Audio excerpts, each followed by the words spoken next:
Greetings. This is Professor Aldo Laudia Santiago presenting here a video, a short video, I hope, on how you can find archival materials in the U.S. As a starting place.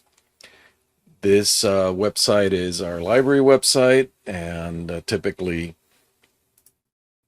I would go to databases, right? And in this massive list of databases, I would find the two products that I want to show you today. These are the very broadest searching tools. There are other tools that are more specific to types of collections and sites, but if you are starting at the very top of your work, so to speak, ArchiveGrid is the tool to work with, and it is sort of the equivalent of WorldCat for archives, right? And it has some interesting components, and because it is a kind of a union catalog of materials produced by a diversity of archives, it starts even and then ends up rather uneven because of the different standards of cataloging and description that specific collections have. So here you can see that it knows where I am, so to speak, and it has some sort of geotagging of the archives, which I don't think is particularly useful. Then there's a breakdown by state and a rather simple search box, right?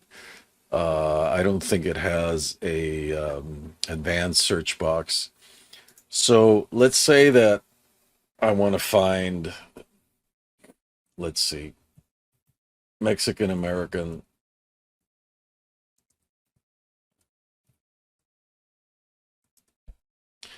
And let's see if I can do proper Boolean searching here.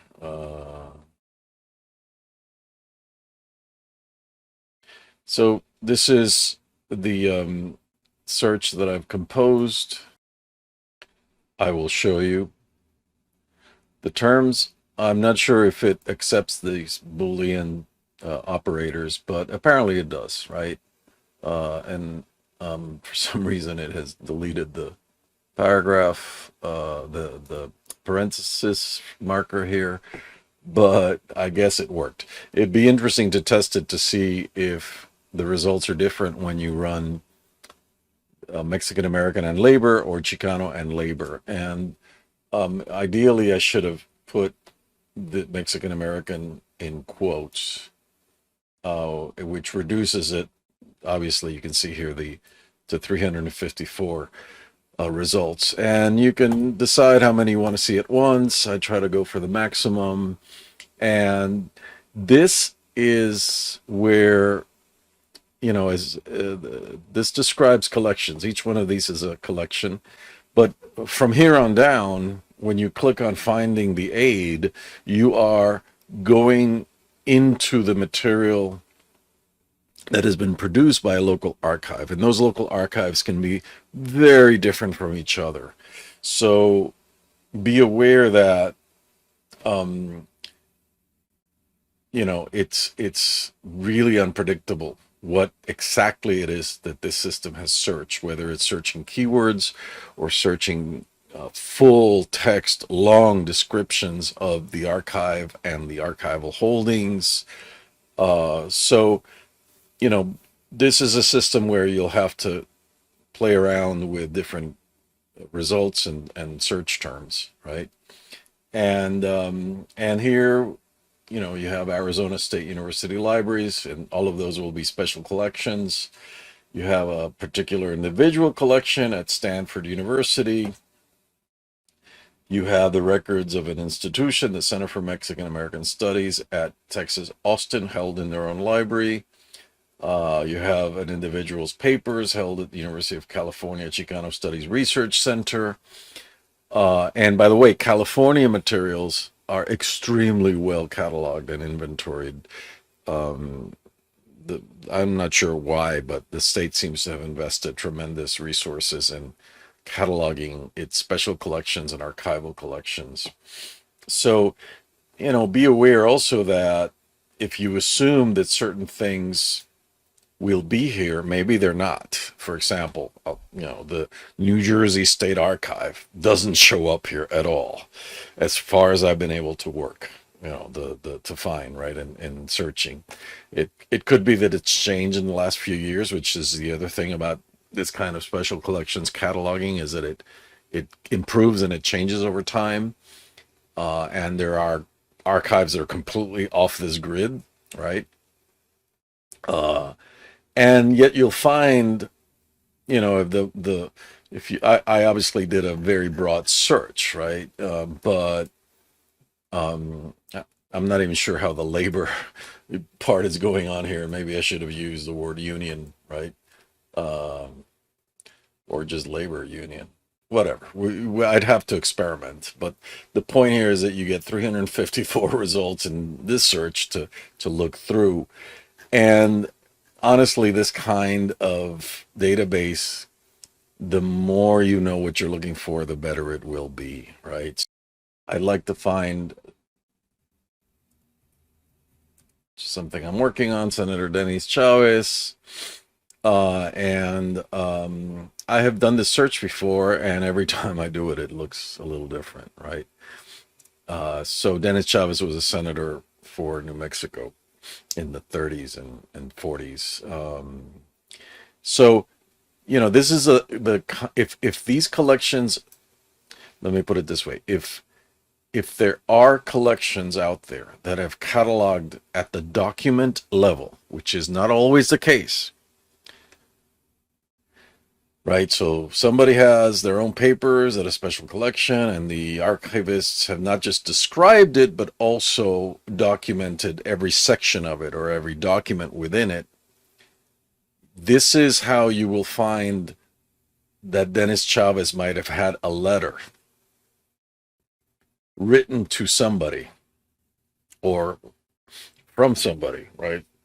And they show up in the collection. So this material here, for example, the letters of Eleanor Schertz, New Mexico State University, I would assume that she's written a letter or received a letter, and that's why he's listed here. 6 letters from governors, right, and blah, blah, blah.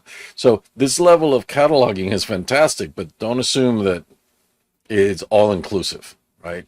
Unlike book catalogs, which are probably 100% coverage, archives, they might not have the level of indexing or cataloging that you want, or there might not even be in the system, right? If you want to, you can probably find out how to, find out what collections are included. But look at that, include your collections. They're actually trying to recruit participants, right? So this is an OCLC contact form, so that private archives, probably small archives, can add their records, right?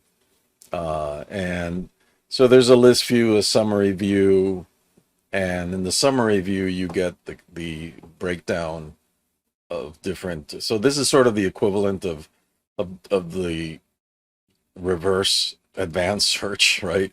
So you start with a broad search that's not quite advanced, but then you can filter out the results in some minimal ways. And none of this is big enough.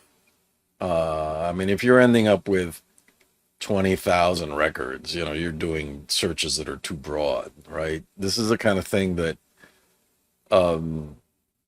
something like this, Senator Dennis Chavez, maybe I should just remove the piece, the senator piece, right? Let's see if it changes.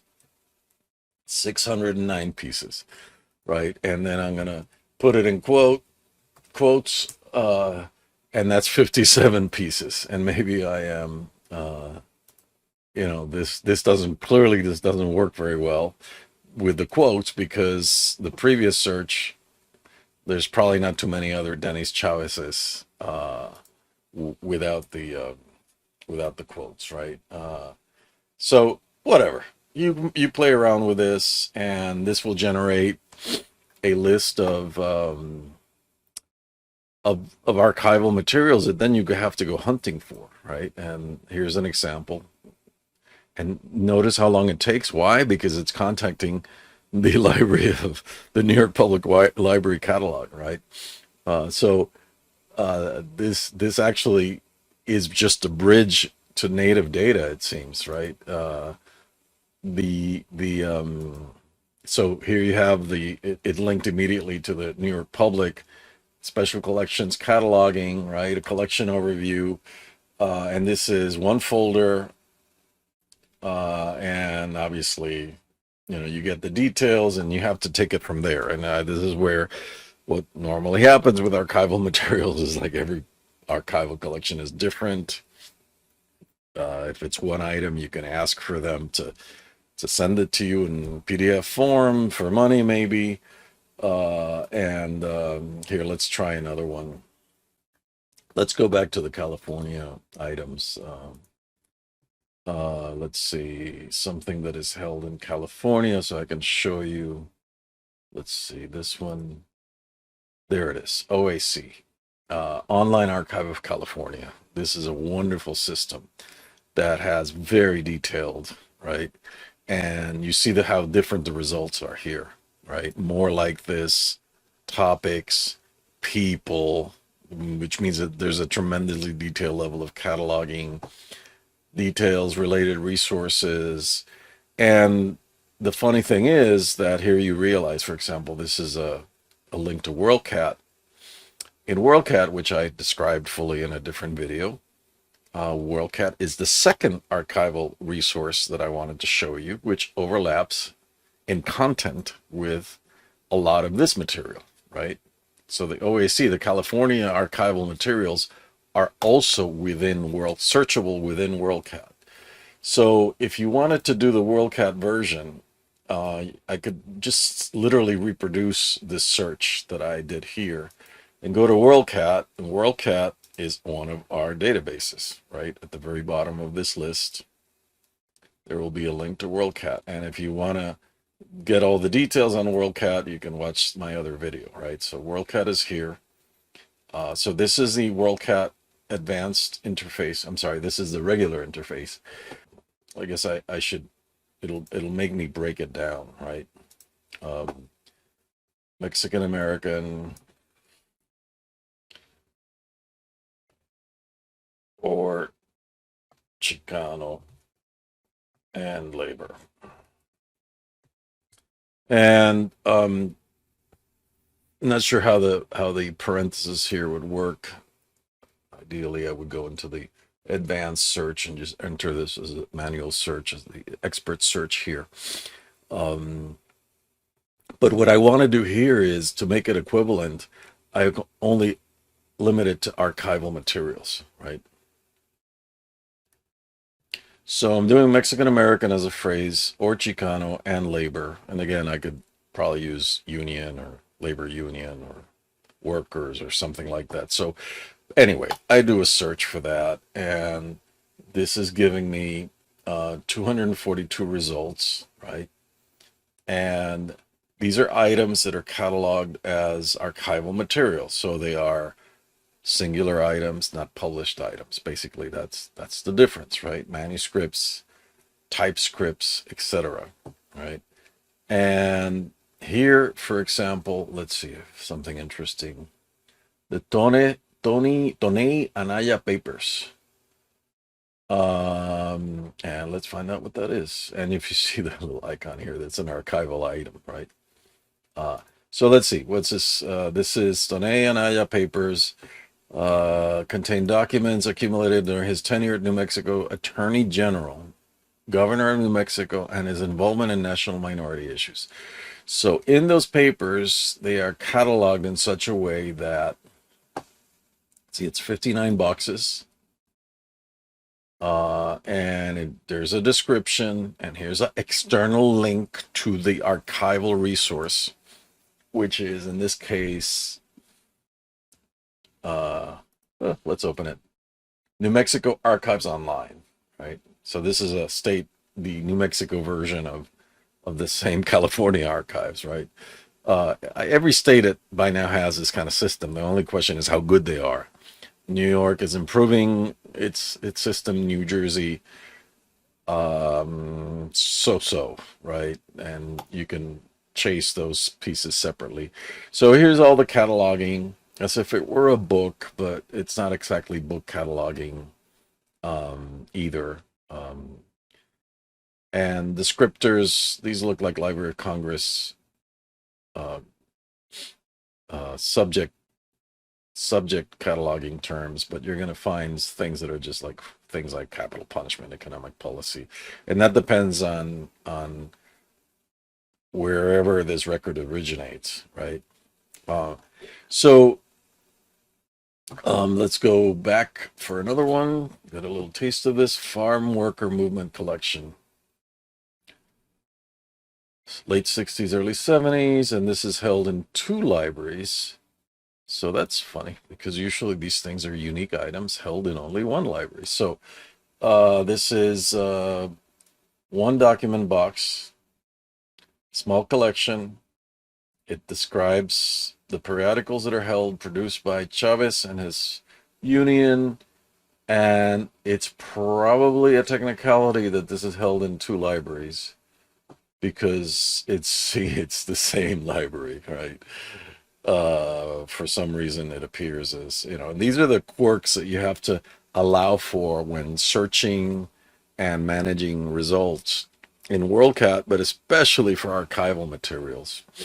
So let me try here I'll clear this search.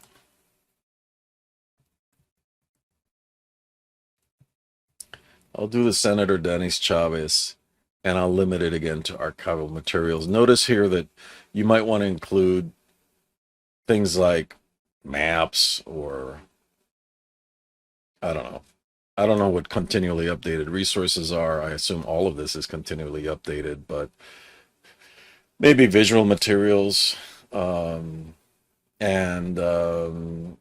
if it's relevant, that option of internet resources, it might search the Internet Archive, for example, which is an online kind of ad hoc archival depository with gazillion sorts of random things, right? So I'm going to do the search just for archival materials, and I get 21 items.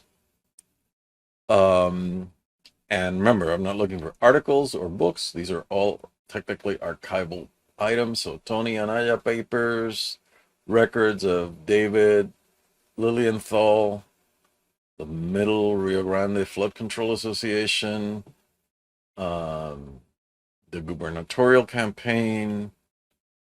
And notice, for example, I'm not finding any union records. Why? Because apparently, the union records are not quite well cataloged and integrated into this kind of database, right?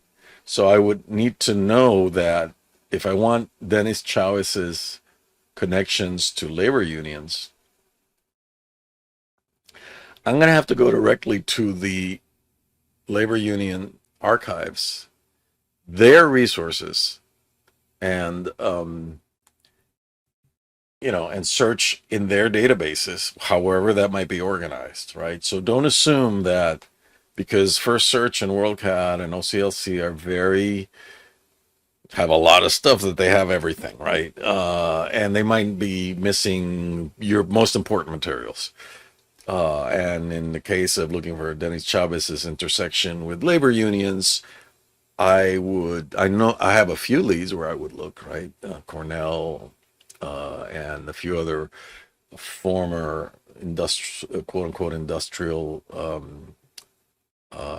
studies and industrial relations libraries, and local universities and so forth. And at that point, it becomes multi sites that you have to look up. Now, ironically, sometimes Google searching includes those materials. And for example, NYU, the Tamiment, they changed the name, Tamiment Library and Archive at NYU Library, they are very good about putting their their guides on the website, on their website, which means they're searchable through Google. So, but that's, you know, that's another story, and that's another video. So anyway, so ArchiveGrid and WorldCat are where you should start to look for archival materials for any project. Okay, comments in the comments section, and like all YouTubers say, remember to subscribe. You don't have to like the video, just subscribe. And if you found this useful, share it with other people.